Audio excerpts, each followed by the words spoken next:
Banking, the greatest scam on earth. Thomas Jefferson said, "I believe that banking institutions are more dangerous to our liberties than standing armies. If the American people ever allow private banks to control the issue of their currency, the banks will deprive the people of all property until their children wake up homeless on the continent their fathers conquered." Jefferson's warning is already here. 40 million Americans are living on food stamps. Millions more are now homeless, living in tents, all because of one institution, the Federal Reserve System. The Federal Reserve is a group of private bankers who have stolen the money creation process from the American people.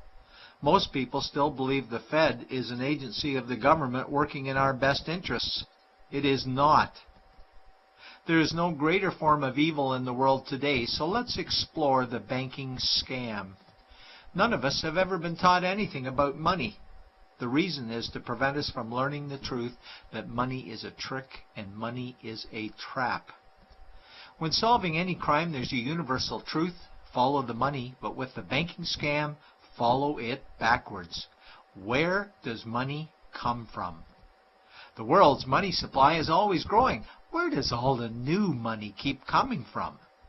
Money comes from privately controlled global banks like the Federal Reserve System. They create money every day, which increases the world's money supply. Because all banks are either owned or controlled by private bankers, the real question is, how do private bankers create new money? And the answer is they create it out of thin air. Bankers create money out of nothing. They make it up. It is a fiction. Wow. Godlike power to create something of value out of nothing. A stroke of a keyboard and money is created. In fact, only 3% of the world's money is even in the form of bills and coins, which means 97% of all money in the world is just numbers typed on a computer screen. This is part one of the banking scam. Money is created out of nothing. The second part of the scam is this phony money is issued as debt. What is debt exactly? Well, when you consider we work our whole lives to pay it off, you could say debt is slavery. But whose debt is this phony money? It's our debt, all of it. It's our debt when we use credit cards, we get student loans, borrow money for mortgages, all bank borrowing. And it's our debt again when the government borrows, which is each and every day.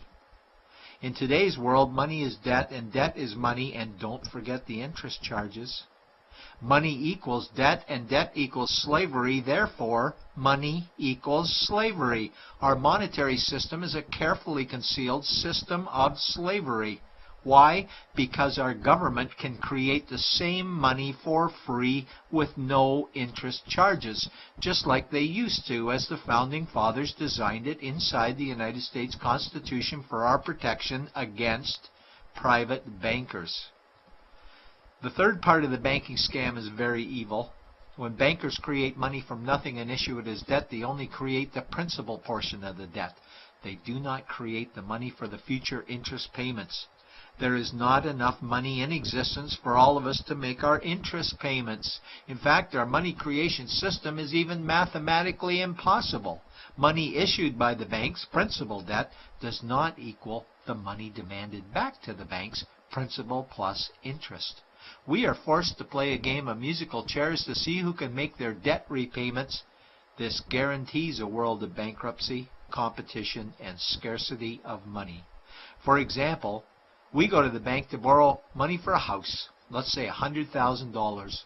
The moment we sign the loan document, the bank creates the money out of thin air. A $100,000 debit gets registered for us and a $100,000 secured credit for them. Then one of two things happens. Either we give the bank 30 years of labor making house payments totaling $300,000 for the original $100,000 we borrowed, or the bank takes our house. The bankers get either our labor for life or our house, and often they get both, all from money created out of thin air and issued as debt, for money made out of nothing. This is why all the bankers end up with all the assets. The fourth part of the banking scam is inflation. People think inflation is prices and costs increase. A better answer might be the value of our money always goes down.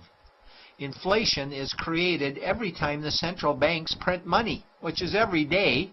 Where does all this new money get its value? The answer is it steals its value from the existing money supply, where our savings are. Our savings are disappearing because of the new money they're printing. If money creation was in balance with goods and services, there would be no inflation. Prices would stay the same. But the reality is banks always print money, driving prices ever higher, which steals the value of our savings, making them disappear. Since the private bankers created the private Federal Reserve in 1913, the United States dollar has lost 97 cents in purchasing power. An item in 1913 that cost $100 in 2011 cost $2,230, a price increase of 2,130%. This is the banking scam. 4 parts. Private bankers create money out of nothing and charge interest on it. There is no money created for the future interest payments, and inflation steals our savings every day. In order for the banking scam to be pulled over our eyes, the bankers need help from the likes of paid-for politicians and appointed civil servants, military-industrial complex, mainstream media, multinational corporations, and the bankers' good buddies. For example, what do our banker-controlled television networks say about criminal bankers? Oh, bankers are our saviors. Chairman is man of the year. He saved the world. Bankers really do deserve their bonuses. They're so smart. And what do our banker-owned G20 politicians say we need to do? That we must save our banking system, and now we need austerity measures, like increasing existing taxes and bringing in new taxes, cutting our social programs, including education and health care, stealing from our pension plans while increasing the retirement age, keeping us working for more years at lower wages while placing our children and grandchildren in debt and servitude for their future lives. We are being lied to that we must go deeper in debt for bailouts, stimulus packages, quantitative easing, saving the too big to fail banks, credit easing, currency interventions, all names that mean the same thing, more debt to us. Is it not strange that the solution to too much debt is always more debt to us? And where is all this money going? It's going to the banks and to the bankers. They are stealing our money right now. 0.1% of the world's population owns 2/3 of the world's wealth. This means that 99.99% of the world's population own less than 1/3 of the wealth, a decreasing amount because these guys are stealing it. We desperately need to wake up to the banking scam. It is time for change.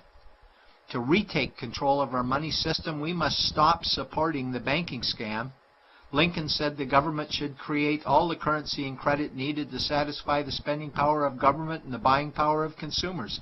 Money will cease to be master and will then become servant of humanity. And Jefferson said the issuing power of money should be taken from the banks and restored to the people to whom it properly belongs. It's a pyramid scheme. And we, the people, are the bottom layers of the banking pyramid. Without our support, the banking scam collapses. We have to do it ourselves. Wake up, get active, wake others. Remove our money from the bank. Buy gold and silver coins. Get out of debt. Rip up your credit cards. These actions will bring down the banking scam.